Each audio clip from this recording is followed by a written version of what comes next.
ಓಂ ಶ್ರೀ ಗುರು ಬಸವಲಿಂಗಾಯ ನಮಃ. ಸರ್ವರಿಗೂ ಶರಣು ಶರಣು.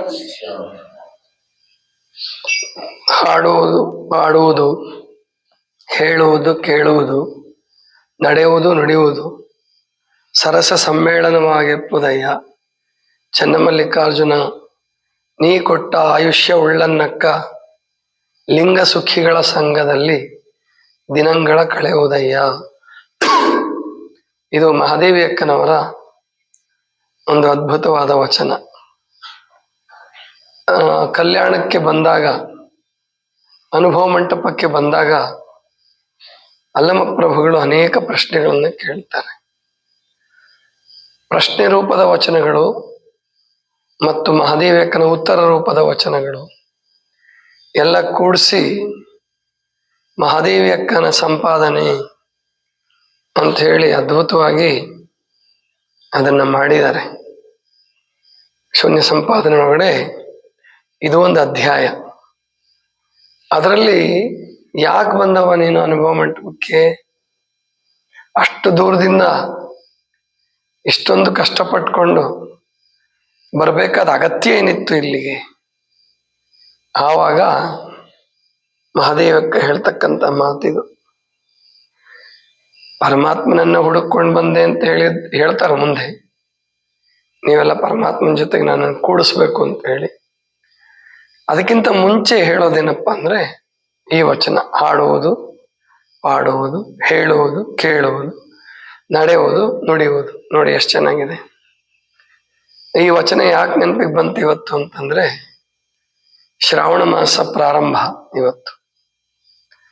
ನಮ್ಮ ಉತ್ತರ ಕರ್ನಾಟಕದ ಭಾಗದಲ್ಲಿ ಅನೇಕ ಊರುಗಳಲ್ಲಿ, ನಗರ ಪಟ್ಟಣಗಳಲ್ಲಿ, ಮಠ ಮಾನ್ಯ ಗುಡಿಗಳಲ್ಲಿ ಪ್ರವಚನ, ಭಜನೆ ಅಥವಾ ಕೀರ್ತನ, ಪುರಾಣ ಏನಾದರೂ ನಡೆಸ್ಕೊಂಡು ಮತ್ತೆ ಬೆಳಿಗ್ಗೆ ಹೊತ್ತು ಭಜನೆ ತಗೊಂಡು ಊರಲ್ಲೆಲ್ಲ ಅಡ್ಡಾಡ್ತಕ್ಕಂಥದ್ದು, ಅಮಾವಾಸ್ಯೆ ದಿವಸ ಜಾಗರಣೆ ಮಾಡ್ತಕ್ಕಂಥದ್ದು. ನೆನ್ನೆ ಕೇಳಿಸ್ತಿರ್ಬೇಕು ನಿಮಗೆ ಭಜನೆ. ಜಾಗರಣೆ ಬೆಳ್ಳಿಗಟ್ಟಿಲು ಮಾಡಿದ್ರು, ಮನಗುಂಡಿಲು ಮಾಡಿದ್ರು ಅಂತ ಕಾಣುತ್ತೆ. ಒಟ್ಟು ಈ ರೀತಿ ಒಂದು ಭಕ್ತಿ ಉಳಿಸ್ಕೊಂಡು ಬಂದಿದ್ದಾರೆ. ಶರಣರು ಬಹಳ ಉನ್ನತ ವಿಚಾರದ ಉನ್ನತ ನಿಲುವಿನಲ್ಲಿ ನಿಂತಂತವ್ರು. ಈ ತರ ದಿನ ನೋಡಿ, ತಿಂಗಳು ನೋಡಿ, ಮಾಸ ನೋಡಿ ಮಾಡ್ತಕ್ಕಂಥ ಭಕ್ತಿಯನ್ನ ಶರಣರು ಒಪ್ಪಲ್ಲ. ನಿತ್ಯ ಶಿವರಾತ್ರಿ ಆಗ್ಬೇಕು ಅಂತಾರವ್ರು. ಅದು ಶರಣರಿಗೆ ಹೌದು.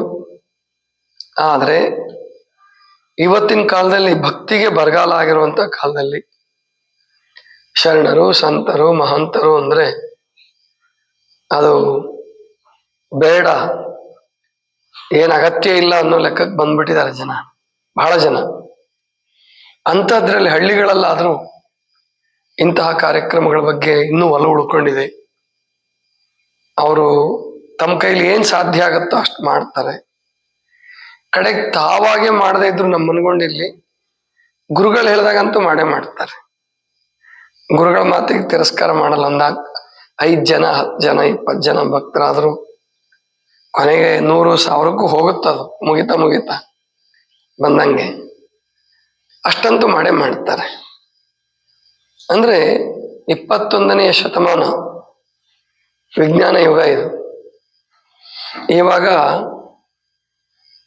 ಮೌಲ್ಯ ಅಲ್ಲ ಇದು. ಭಕ್ತಿ ಅನ್ನುವಂಥದ್ದು ಮೌಲ್ಯ ಅಲ್ಲ, ಧರ್ಮ ಅನ್ನುವಂಥದ್ದು ಮೌಲ್ಯ ಅಲ್ಲ, ಯುಗ ಧರ್ಮನೂ ಅಲ್ಲ.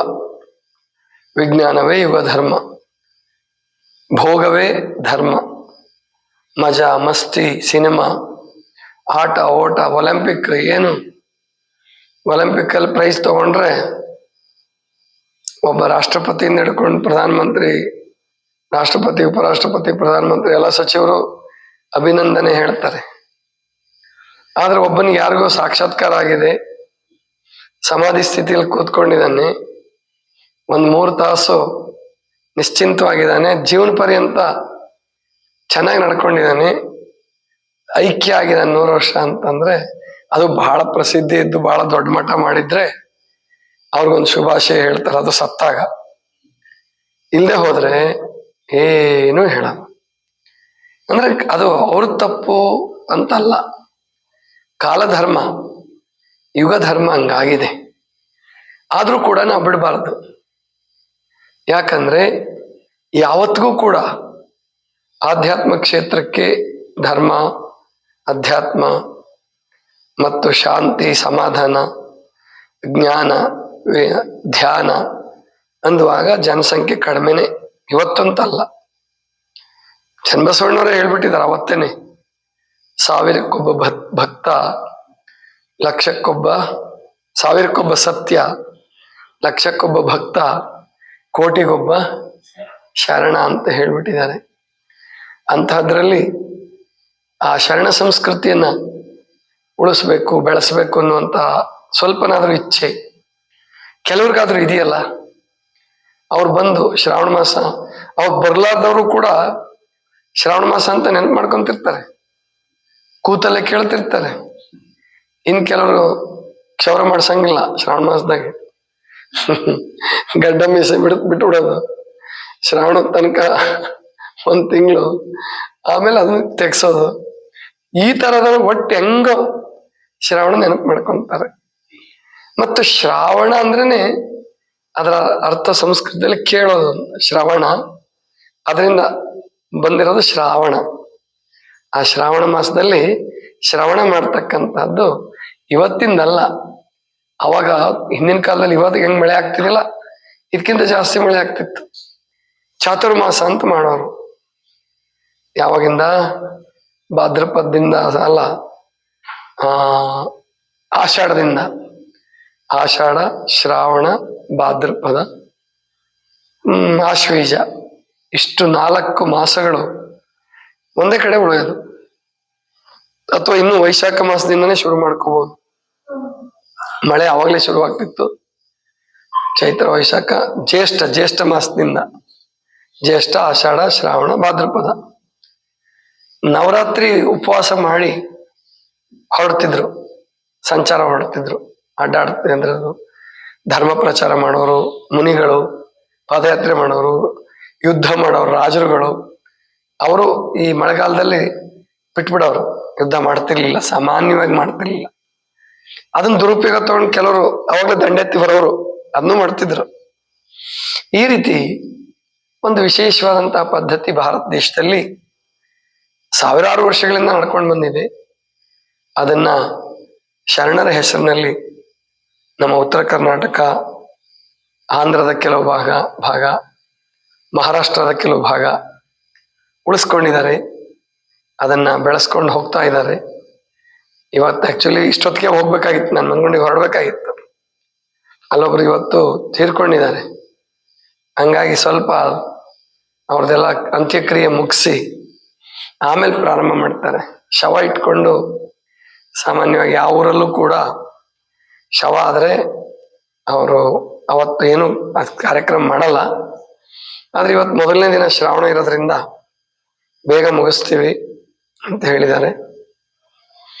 ವಯಸ್ಸಾಗಿತ್ತು, ಒಂದು 75-80 ಸಮೀಪ ಬಂದಿದ್ದ ಅಂತ ಕಾಣುತ್ತೆ ಅಜ್ಜ. ಹುಷಾರು ಇರಲಿಲ್ಲ,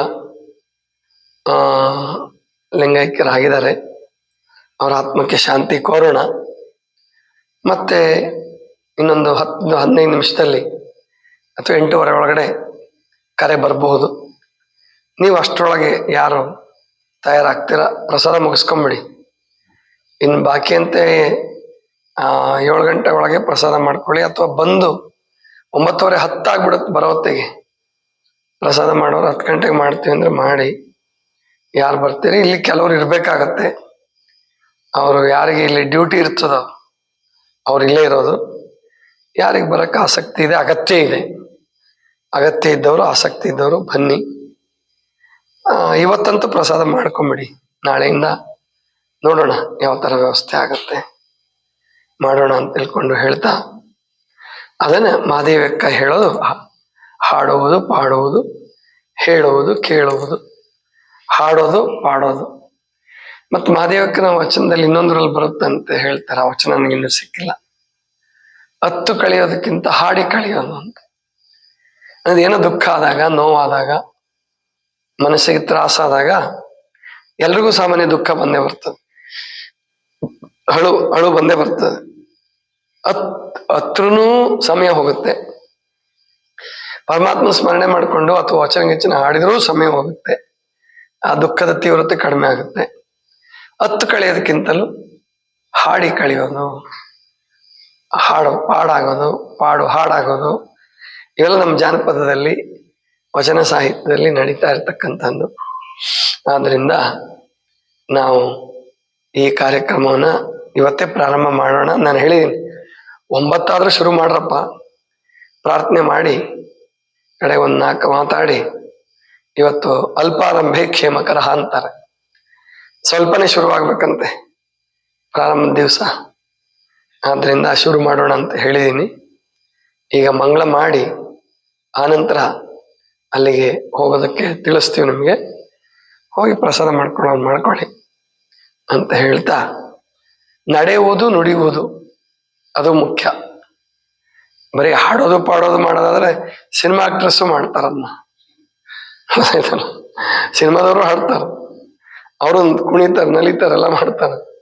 ಆದ್ರೆ ಇಲ್ಲಿ ಮಹಾದೇವಕ್ಕೆ ನಮಗ್ ಸೇರ್ಸೋದು ನಡೆಯುವುದು ನುಡಿಯುವುದು. ನಡೆ ಚೆನ್ನಾಗಿರ್ಬೇಕು, ನುಡಿ ಚೆನ್ನಾಗಿರ್ಬೇಕು, ನಡೆ ನುಡಿ ಚೆನ್ನಾಗಿರ್ಬೇಕು. ಚನ್ನಮಲ್ಲಿಕಾರ್ಜುನಯ್ಯ ನೀ ಕೊಟ್ಟ ಆಯುಷ್ಯ ಉಳ್ಳನ್ನಕ್ಕ, ಲಿಂಗ ಸುಖಿಗಳ ಸಂಘದಲ್ಲಿ ದಿನಗಳ ಕಳೆವೇನು. ಮಹಾದೇವಕ್ಕಂತಂತೂ ವೈರಾಗ್ಯ ಮಾರ್ಗ. ಅವ್ರು ಹೇಳ್ತಾರೆ, ನಮಗಿಂತ ಹೆಚ್ಚು ಕಷ್ಟಪಟ್ಟಿದ್ದಾರೆ ಬಿಡಿ ಅವ್ರು. ವೈರಾಗ್ಯ ಮಾರ್ಗ ಅಂದ್ರೆ ಏನು ಸುಖದ ಮಾರ್ಗ ಅಲ್ಲ. ಮಹಾದೇವಕ್ಕಂತ 1000 ವರ್ಷದ ಮುಂದಿನ ಸಾಧಕರು, ಅವ್ರನ್ನ ನಂಬಿಕೊಂಡಂತ ಸಾಧಕರು ಏನ್ ಕಷ್ಟ ಅನುಭವಿಸ್ಬೇಕು ಅದನ್ನ ಒಬ್ಬರೇ ಅನುಭವಿಸ್ಬಿಟ್ಟಿದ್ದಾರೆ ಅಂತ ಕಾಣುತ್ತೆ.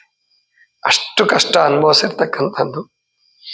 ಹೆಣ್ಣು ಮಗಳಾಗಿ ಆಗಿನ ಕಾಲಕ್ಕೆ ಆ ಚಿಂದಿ ಬಟ್ಟೆ ಉಟ್ಕೊಂಡು ಕೆಲವು ಸಾರಿ ದಿಗಂಬರಳಾಗಿ ಹೊರಟಾಗ ಎಂತೆಂಥ ಸವಾಲುಗಳು, ಎಂತೆಂಥ ಮಾತುಗಳು. ಈ ನಿಮ್ಮ ಎದುರಿಗೆ ಒಬ್ಬಳು ಸುಂದರವಾದ ಹೆಣ್ಮಗಳು ದಿಗಂಬರಳಾಗಿ ಬಂದ್ರೆ ಮೊದ್ಲು ಅಕ್ಕಮಹಾದೇವಿ ನೆನಪಿಗೆ ಬರ್ತಾಳ ನಮಗೆ? ಖಂಡಿತ ನೆನಪಿಗೆ ಬರಲ್ಲ. ಅಯ್ಯೋ ಪಾಪ ಏನೋ ಹುಚ್ಚಿಡ್ದಿರ್ಬೇಕು. ಇವಾಗ್ಲೂ 21ನೇ ಶತಮಾನದಲ್ಲಿ ಅಕ್ಕಮಹಾದೇವಿ ಬಗ್ಗೆ ನಮಗೆ ಗೊತ್ತಿರೋರ್ಗೆ ಮತ್ತೆ ಈ ಭಾವನೆ ಬರುತ್ತೆ. ಬೇರೆಯವ್ರಿಗೆ ಬಿಟ್ಬಿಡೋಣ. ನಮಗೇನೆ ಯಾರೋ ಹೆಣ್ಮಕ್ಳು ದಿಗಂಬರಳಾಗಿರೋದು ನೋಡ್ಬಿಟ್ರೆ ಅಯ್ಯೋ ಹುಚ್ಚಿಡ್ದಿರ್ಬೇಕು, ಯಾಕೆ ಹಿಂಗ್ ಬಂತು, ಇಂಥ ಸ್ಥಿತಿ ಬಂತು ಈ ಅಮ್ಮನಿಗೆ ಅಂತ ನಮಗೆ ಯೋಚನೆ ಬರುತ್ತೆ. ಆವತ್ತು 875-900 ವರ್ಷಗಳ ಹಿಂದೆ ಮಹಾದೇವಕ್ಕ ಎಂತಹ ಸವಾಲನ್ನ, ಎಂತೆಂಥ ಕೆಟ್ಟ ಕೆಟ್ಟ ಮಾತುಗಳನ್ನ, ಅದು ಅರಮನೆಯಿಂದ ಹೊರಗೆ ಬಂದಾಗ ಎಂಥ ಕೇಳಬಾರದಂತ ಮಾತುಗಳನ್ನು ಕೇಳಿರ್ಬಹುದು. ಅವೆಲ್ಲವನ್ನೂ ಸೇರಿಸ್ಕೊಂಡು ಈ ಜಗತ್ತಿನಲ್ಲಿ ಹುಟ್ಟಿದ ಮೇಲೆ ಸ್ತುತಿ ನಿಂದೆಗಳು ಬರೋದು ಸಹಜನಪ್ಪ. ಏನಾರ ಅನ್ಕೊಳ್ಳಿ, ನನ್ನ ಚನ್ನಮಲ್ಲಿಕಾರ್ಜುನನಿಗಾಗಿ ನಾನು ಹೋಗೋದೇ ಕಲ್ಯಾಣಕ್ಕೆ ಹೋಗೇ ತೀರ್ಬೇಕು. ತಾಯಿ ತಂದೆಗಳನ್ನ, ನಿಮ್ ತಾಯ್ತನ ಬೇಡ, ತಂದೆ ಅಂತಿರಲಿ ತಾಯಿ ಅಂತಿರಲಿ ಅಂತ ಒಂದು ವಚನ ಹೇಳ್ತಾನೆ ಮಹಾದೇವಕ್ಕೆ. ಹೀಗೆ ವೀರ ವೈರಾಗ್ಯ ನಿಧಿಯಾಗಿ ಹೊರಟು ಅವರೇನು ಸಾಧನೆ ಮಾಡಿದ್ರು ಅದು ಕೇವಲ ದಿನಗಳ ಕಳೆಯೋದಲ್ಲ, ಒಂದು ಹೊಸ ಧರ್ಮಕ್ಕೆ ಅಡಿಪಾಯ ಹಾಕಿದ್ರು. ಒಂದು ಸ್ತ್ರೀ ಕುಲದ ಸ್ವಾತಂತ್ರ್ಯಕ್ಕಾಗಿ ಮೊದಲನೇ ಕಹಳೆ ಮೊಳಗಿಸಿದ್ರು. ಅಂತಹ ಅದ್ಭುತ ಮಹಾದೇವಿ ಅಕ್ಕ. ಅವರ ಚರಿತ್ರೆನೇ ಇವಾಗ ಶ್ರಾವಣ ಮಾಸದಲ್ಲಿ ಸಾರಿ ಅರ್ಧ ಆಗಿತ್ತಲ್ಲ, ಇನ್ನರ್ಧ ಮುಂದುವರಿಸ್ತಕ್ಕಂತಹದ್ದು. ಅದನ್ನ ಎಲ್ಲರೂ ಸೇರಿ ಮಾಡೋಣ. ಇದಿಷ್ಟು ಇವತ್ತಿನ ಚಿಂತನ. ಸರ್ವರಿಗೂ ಶರಣ ಶರಣ.